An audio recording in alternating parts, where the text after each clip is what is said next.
Certain gym?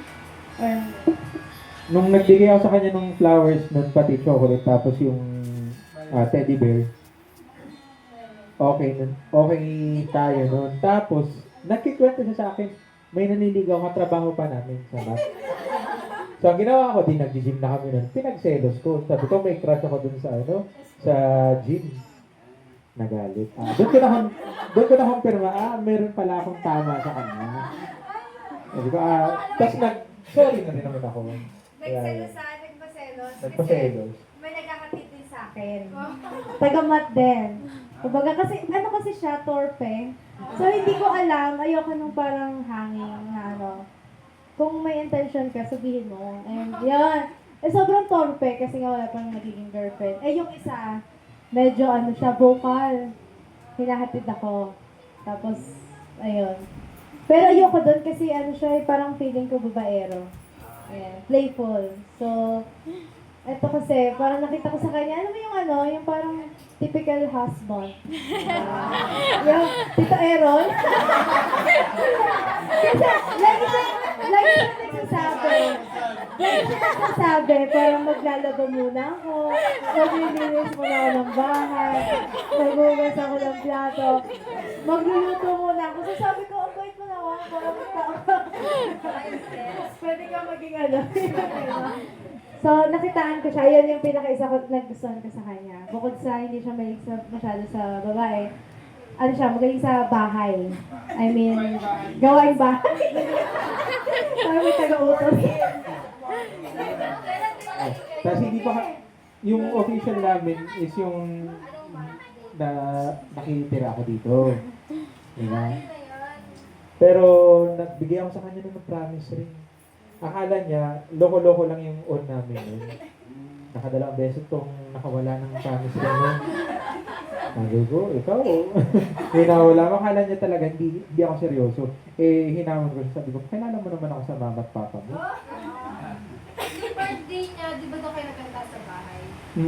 Kayo na doon. Kami na nun, pero hindi pa niya ako pinapakilala as ano talaga. Yun lang. Oo nga, tayo. Pero yung parang ano lang, kasi kami, nagkakamaan. Nag-aalangan pa kung talagang oo. Pakiramdam, kasi friends kami for 2 years, tapos parang bigla na lang, Since ito, magto 2 years na po ako nandito, awa naman ng Diyos, isang taon nakasama ko ito. Nakilala niya yung ugali ko. Nakilala ko rin yung ugali niya. ano masasabi ka?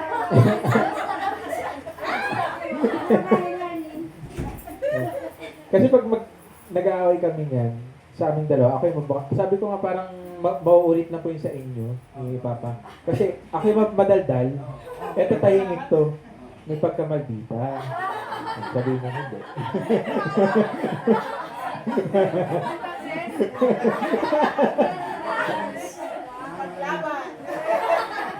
Tapos pag nag-aaway kami niyan, ang lagi kong pambungad dyan kapag magbabati na kami, iprituhan ko to ng bangus o kaya sinigang.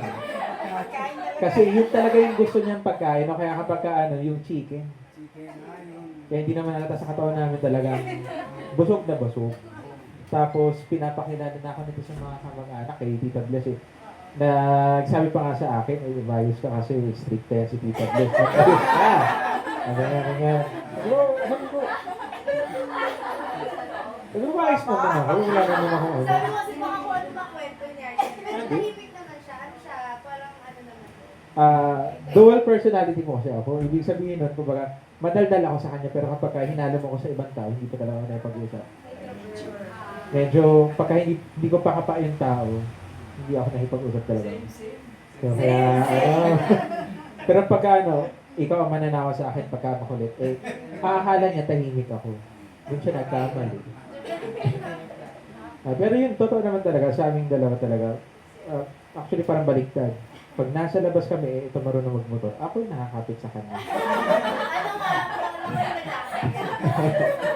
Pero pagka nalabas kami ng gabi, lagi ako niya may hawak-hawak na bato. Kasi iniingatan ko to kahit hindi man kami yung typical na mag-partner nun. Talagang iniingatan ko to. Pero hindi ko mapapangako na hindi kami mag-away kasi Kung nag-aaway kami niyan, nalaban din ako. Oo, sumasagot ako. Pero when it comes to, hindi ko yan pinipisigal kasi sobrang mahal ko to. Oo. Tapos kasi kapag yan, isang taon, halos 9 months tayo hindi nagkita. No?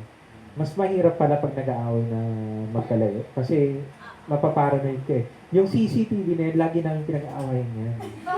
Kasi nung mga unang buwan niya, sabi ko, ba't nagpapapasok ka ng tao sa bahay mo? Mga nila yung mga kaibigan ko. Sabi ko, ikaw, walang privacy yung bahay mo kung anong mangyari sa'yo dyan. Mag-isa lang naman kasi ako doon. So, nung nasanay na ako na sige. Babae lalaki naman. Kaya yun. Sabi ko, ako nga, di ako nagpapapasok ka kahit kanino sa bahay. Kaya kahit kapatid mo yan, di ako nag-aano. Kasi ayoko na meron kang masasabi sa akin na may masasabi yung kapatid mo. The reason why, bakit after umalis ni Arlene, nandito pa rin ako. Kasi gusto ko makilala din ako ng family ni Arlene. Kasi ayoko yung, kumbaga, nagtatago o ano. Makita niya sa akin yung good side ko, kung may bad side ako, makikita ninyo. So, ibig sabihin, ganun ako kaseryoso sa kanya. Sobrang ano ko nga dito kasi kapag nag-aaway kami, sabi ko, buti ka pa, ang daming mata dito. Ako wala akong mata dyan, kundi CCTV. Tapos kapag nag-aaway pa kami, sa sobrang kamalditahan nito, ginagan ng CCTV sa likod. So hindi ko makikita. Tapos nakaka-miss call ako dyan ng 20 minutes, so hindi niya sinasagot. Yan. Tapos kapag binabalik ko sa kanya yung gano'ng ugali, galit na galit sa akin. Ayaw. So, ayun.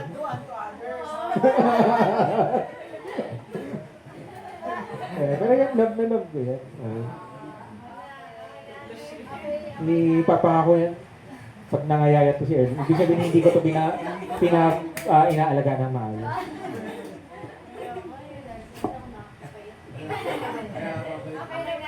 Next naman, magbibigay ng advice or pie.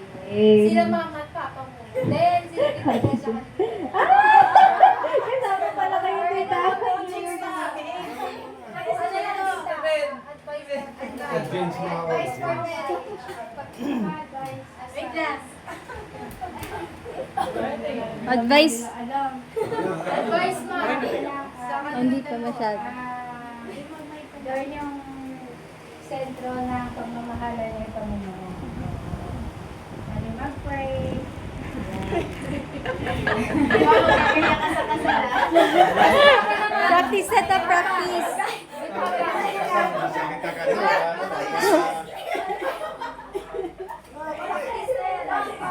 Practice. Alam ko, madami na hindi, sa akin naman talaga si Alvin talaga mahal na mahal ko yun eh. Kasi mula nung pagkabata, tsaka kasama, dalawa sila silong eh. No?